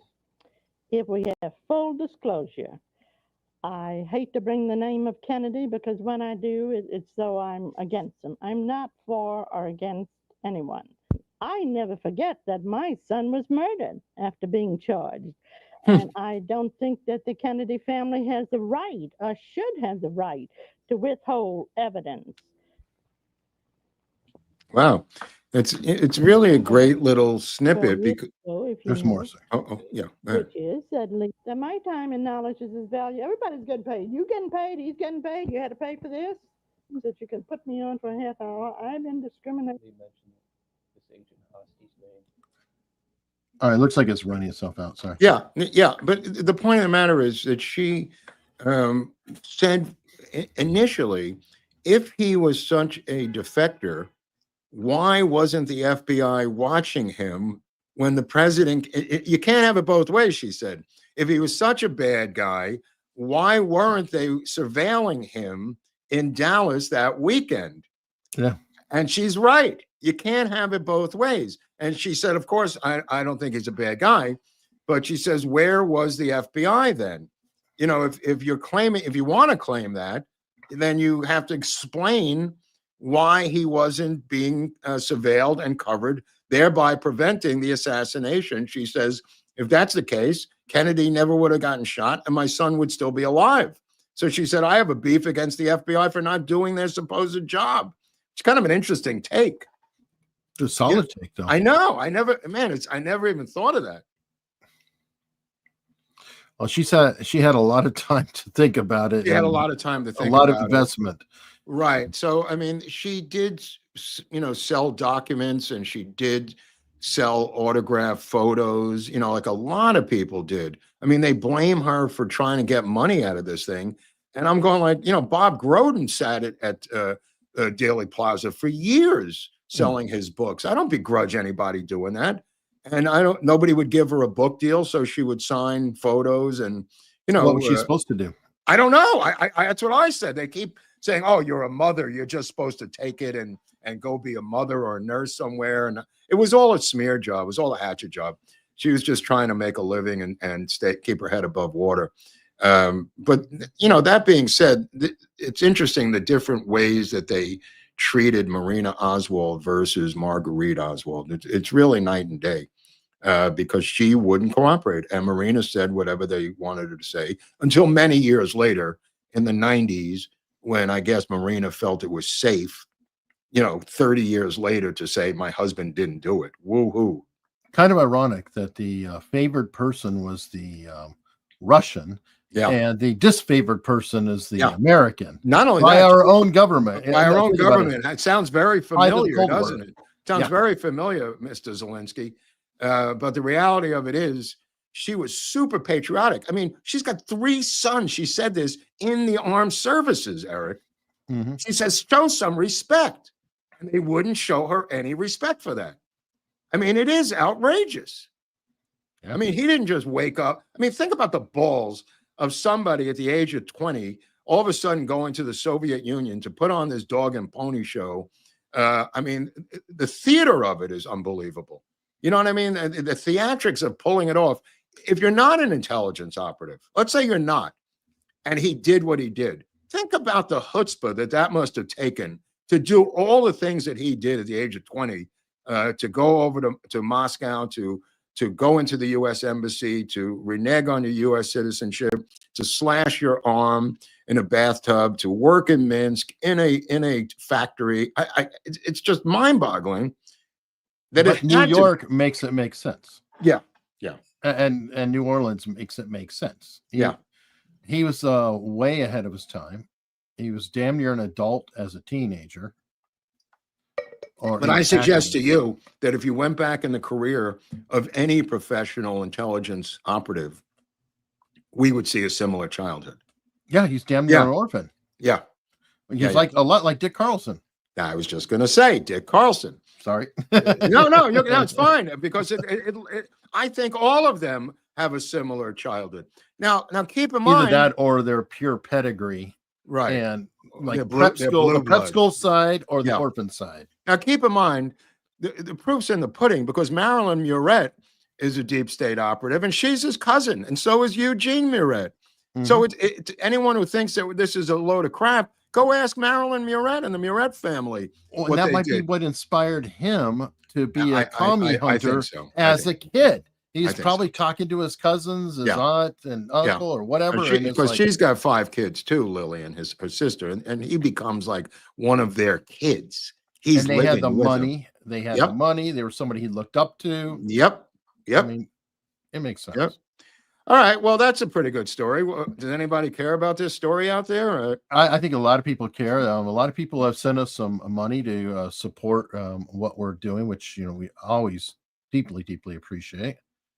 And let's go ahead and look at some of that. Aaron C. with the super sticker. Thank you very much. Paul Henreid with the real Marguerite Oswald. Please stand up. I think he's talking about the 2 Lees, 2 Marguerites. I'll tell you something else. There are researchers who believe that Marguerite Oswald was a work with her son on this operation from back home, and that she was involved in the whole thing herself. And I don't mean that in a bad way. I mean that she was his anchor, so to speak, here in the United States. She was the only one. She sent him stuff over there all the time. Once that door opened with the State Department, but the balls to go in and say, I'd like to talk to the president. I mean, to drive on a train all the way. Or for them to even receive her. Oh, yeah. And acknowledge her, in any way. It's like, Eric, that's weird. She met with 3 top State Department officials. I mean, give me a break. Give me a break. A step down from Dean Rusk. Yeah, I'm like, let's go do that now. See how they respond to us. Yeah, let's go see how they do that. Silver handcuffs on the way out. Alpine Gulch milestone thing. Okay, member for 2 months. Thank you. Carmen was a member for a month. Fascinating as always. Love from an X on the band. I don't know. And then yes, we'll probably talk about this Friday. Clint Hill did pass away. I don't want to get into it today because we got this, but we'll talk about it. But we'll acknowledge it. And I don't know if he passed away yesterday or a few days ago. I learned of it yesterday. I don't know when it was. But Pew Pew also gifted 10 America's Untold Stories memberships, which we always appreciate. Pew Pew is super generous. Thank you. Paul Henry, dos margaritas, por favor. Okay, 2 margaritas. Sure, go for it. Mike Schaefer with a $50 super sticker. That's very generous. Thank you very much. Sean Lucan is holding his own 20 America's Untold Stories memberships. Again, gifting these memberships, really do appreciate it. It is so generous of you. And when you guys receive memberships, play with the icons, the emoticons, things like that. If you want new emojis, let me know. You can, kind of color up the chat a little bit and have different emojis, what have you. Jan McGill, the Tony Hotel. Tony Hotel. Well, I get the Tony. Anyway, yeah, the Tony Hotel in Helsinki has a colorful past. The Soviets used it as a HQ for a shadow government after World War II and trashed it when they got kicked out. Wow. Well, they must have cleaned it up because it's still there. It could well be. Yeah. Diffuse 56 gifted 5 America's Untold Stories memberships, which is very cool. Michael Schaefer, another $50 super sticker. This is the imposter, the double of Michael Schaefer. I don't know, but it's just so kind. There's not even a question or statement. It's just kindness. Thank you. Michael Schaefer. Thank you. John S. Always love the history episodes. Well, you can't make this stuff up, bro. I'll just tell you that right now. Everything you heard is true. Wolfgang McCarthy, JFK Files are playing Ringalivio again? Well, Ringalivio is a game that you might not be aware of. It's Relivio in certain areas. It's a children's game where you run and hide, and a team hides, and then a team looks for you. It could go on for days. It did for us in Brooklyn. I think I've heard of it. Yeah, it's Ringalivio, and then you capture them, put them into a jail, and you could run and get them out of jail by getting through the jailkeeper. But you hide anywhere, and people have to find you. It's like 10 on 10, 5 on 5. In New York, we used to have like 20 kids on 20 kids playing Ringalivio. It's got different names around the world. Oh, is that in your Yeah. We did a games episode, by the way. If you want to check that out, it's America Street Games. I think that's in the Mark Groubert Memories playlist. Yeah, Ringalivio is a very, very, maybe 150, 200 years old. I think that's where I heard of it, was in that episode. All right, Nick Giusti. It's amazing how badly they went out of their way to make her incompetent and crazy. Yet she had the sense and foresight to get Mark Lane to represent LHO, knowing what they would do to her son. Yeah, I mean, she, again, Mark Lane comes out with Rush to Judgment, the #1 selling book in the United States, New York Times bestseller list, and they come up with the famous memo, which I forget the code name for it. There's a code number on the memo. And it comes up with the phrase conspiracy theorist for the first time in American intelligence, and urges the Mockingbird reporters to smear him and others. That will be followed up by the 1977 article in Rolling Stone by Carl Bernstein, who comes up with a list of 400 Mockingbird journalists scattered around the country. But the first victim of Mockingbird is Mark Lane. And literally a week after that memo went out, TV shows and newsmen and reporters were denouncing him as a conspiracy theorist. Wow. And then with a new phrase called conspiracy theorist. And then quickly on his heels would be Jim Garrison, right? Well, I mean, keep in mind, that's 12, 13 years later. But this is 1966 that this memo goes out when Rush to Judgment and the film come out. Okay. I think Garrison was earlier than that. Well, 68. No, but I'm saying the smearing, the trial, the Clay Shore trials in 68, but the smearing of Garrison goes on for years. Okay. Nick Giusti, love all the JFK content. Great job, guys. Thank you. Fletcher Boy, the U.S. government is not virtuous defenders of freedom. The Tuskegee experiment started in 1932. Just saying. Yeah. I mean, there's a lot of blood and dirt on our hands. I mean, well, the Tuskegee experiment, it would be the equivalent of COVID. I mean, experimental. It's not that different. Sure.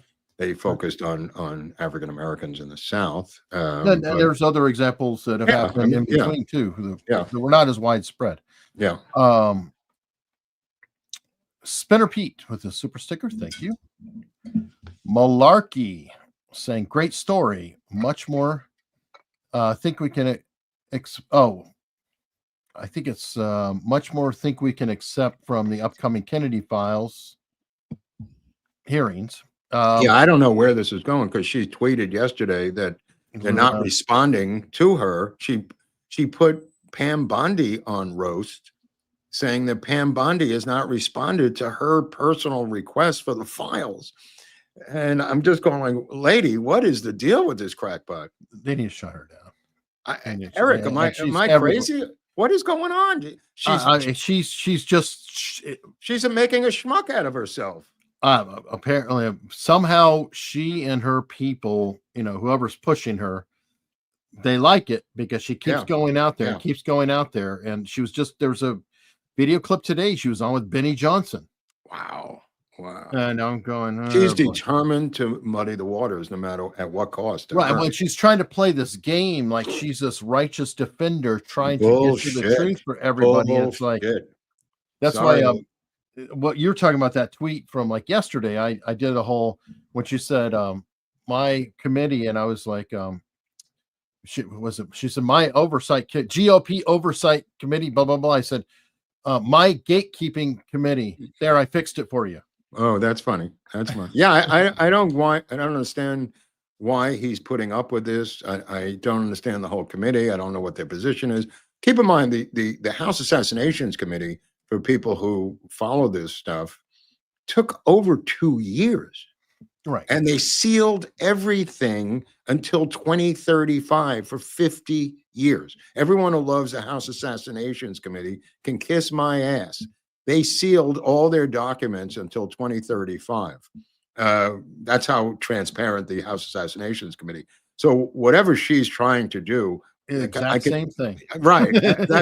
That's what I use as a model, because the House Assassinations Committee sealed all their documents. Now, the Assassinations Record Review Board, which released millions of pages of documents, one of the documents, just to pull one out of my ass, was about Operation Northwoods, the shooting down of phony airlines to start an invasion of Cuba. All of these operations, we would never know about Operation Northwoods if it wasn't for the Assassination Record Review Boards.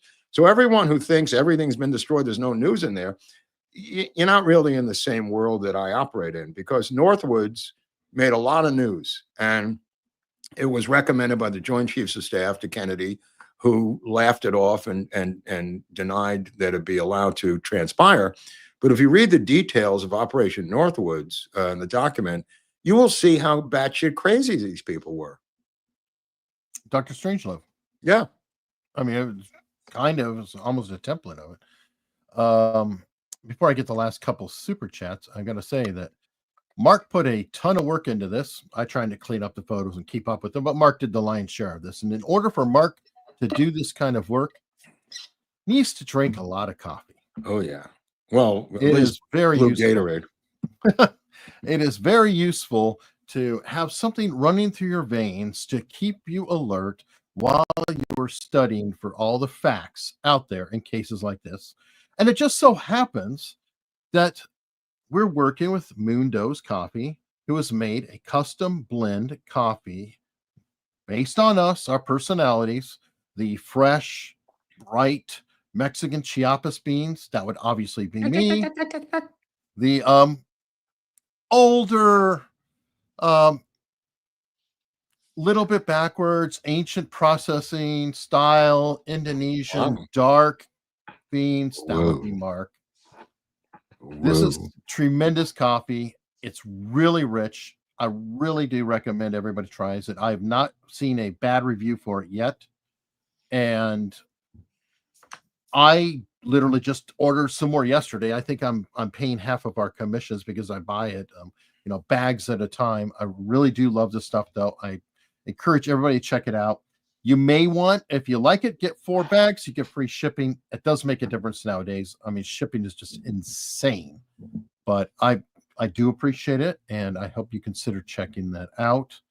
America's Untold Stories Supreme Breakfast Blend. You can get it at americasuntoldstories.com/coffee, or you can put your phone at the screen right now. If you're watching on TV, everybody's supposed to be now.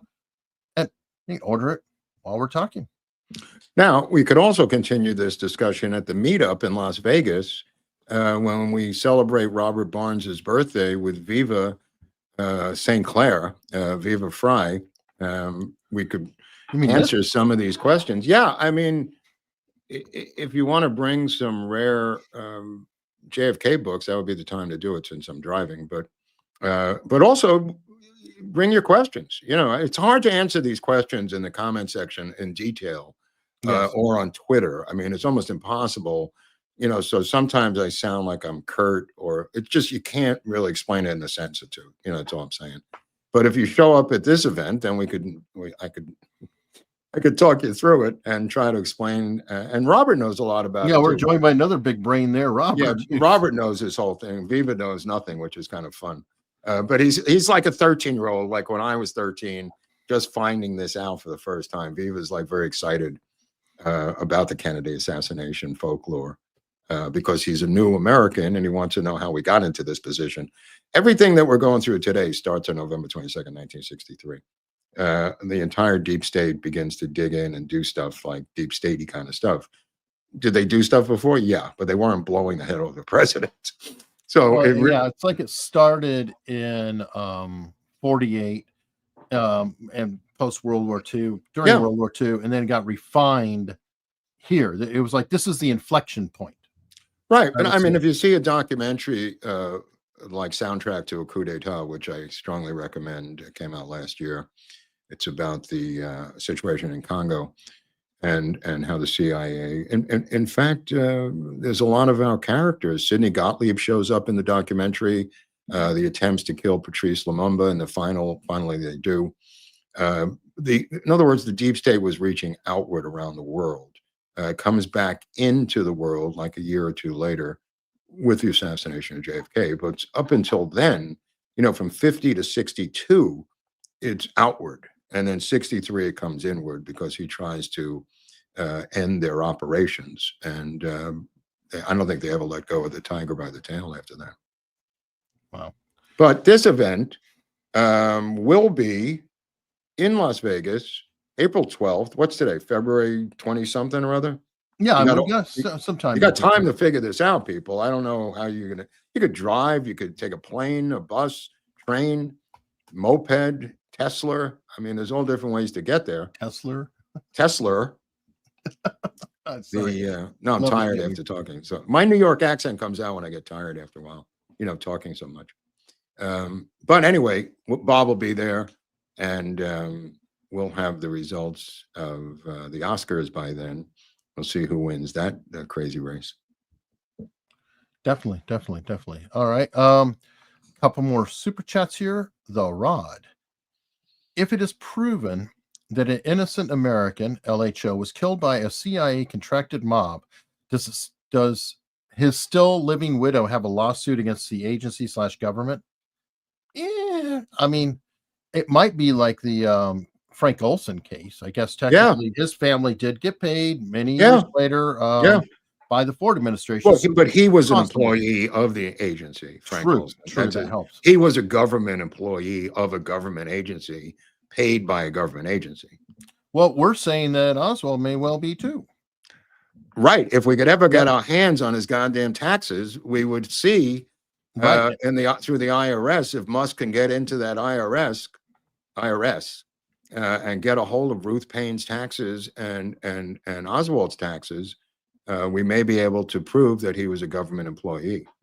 And then that might be a parallel case if he was owing on. Right.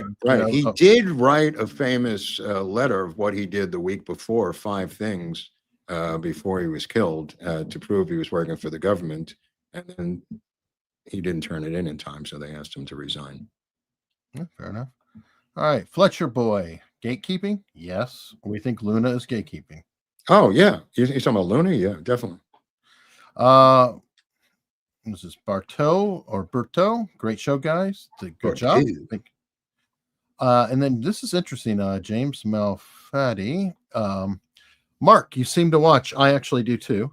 You seem to watch the two-way guys. I find them to be very establishment and deep statey. What are your thoughts? No, I agree. 2 out of 3, yeah. All three. I'll take all three of them a deep state. I don't have any aspersions. I mean, the host. I mean, you just look at his father and his brother. For the love of God, I mean, you couldn't get more deep state than his father and his brother. The other two, I don't know, but the whole thing. I mean, Spicer is pretty. Yeah, he's just press secretary for a president. I mean, yeah, Trump, who he still talks to. I mean, it's not bad. I mean, yes and no. I mean, I don't know. I think it's interesting information, though. Well, what about Bongino? I was listening to him this morning, and he's taking care of his business now. Well, I thought that was really interesting. Somebody pointed it out that on Friday, apparently, he said during the show, this will come clearer in the next few days. Yeah. But I am not letting go of Russiagate. And Good. As far as I'm concerned, the person most responsible behind all of this was Adam Schiff or something like that. Oh, yeah, no, he did. And then suddenly he's named deputy director of FBI over the weekend. If that was not a shot across the bow, I don't know what was. Well, I mean, listen, I listen to him every day. But not the whole show, but I do listen to portions of his show every day. I listened to him today on radio. And he was talking about cleaning up and putting his wife in charge of his company and going through the next 2 weeks to shut down his massive social media financial operation. Oh, yeah, no, I mean, it's shocking. He's a freaking hero, in my opinion. I mean, not many people would give up. He's making millions a year. No question. The guy is part owner of Rumble. His show is one of the biggest things out there. I guarantee he's making at least $1 million a year or so. And he's sacrificing all of that because he can't do any of it. He can't be on the air. He's got to shut it all down, like you just said, to serve his country. And not even as a director. Like I was thinking he was going to be director of Secret Service or something. He's willing to do it for deputy director. So he obviously cares about serving his country. I think Kash Patel's not done. I think that's not going to be his final job. It may not be, but I also thought of something else because Kash Patel has been put in charge of the ATF as well as the FBI. Yeah. Kash Patel could hand that to Bongino. Yeah, I don't think I think one of them is not going to stay there. They don't think they need both of them there. So I think it was just to get him in. So where's Kash going to go? I think he could be attorney general. I think he could do a lot of other things. I think that's not going to be his last position in the government. Could be. Okay. I mean, just a hunch. I don't know. He could stay there as far as I'm concerned. I mean, I don't mind, but I just don't think unless he's going to stay there 10 years. I mean. No, I mean, it's a good spot. And it's a, very respectable spot. So could be interesting. All right. Last super chat from John McGill. Sorry. What will be the next conspiracy for JFK folks like us to focus on after the story dies down? Or will it ever? Which story? I don't know. I don't think this will ever die down. But if you really are into conspiracy, been going on since 1966. Right. Check out Watergate. I mean, Watergate is still, check out the Lincoln conspiracy. That's fun. Well, yeah, that one, yeah. That one's pretty much resolved, I think. Or, well, you're going to get all you're going to get out of it. I don't think there's much more to get. But Watergate is very worth digging up. But there's not as much interest. Is far, in a lot of ways, more fascinating because it's much deep statier than this is. There's enough there to keep you going for a long time. 100%. All right. Well, we are going to head over to locals, and that is something you can join for free. Or if you want to pay to support, you will get access to Oswald, 5-part audio drama, where I'm sure a lot of this is covered as well, from the Oswald perspective, as well as other documents, things like that. We head over there. We're going to be answering questions that folks have. They've been, putting in questions and tips and things like that. And we have, after each show, a little bit of an after party where we hang out there for a while and talk exclusively to locals folks. So consider checking it out. And there's a link in the description, be it if you're on Rumble, you're on locals. And you know what? While you're here, you can always hit subscribe or follow. It won't hurt. It's free.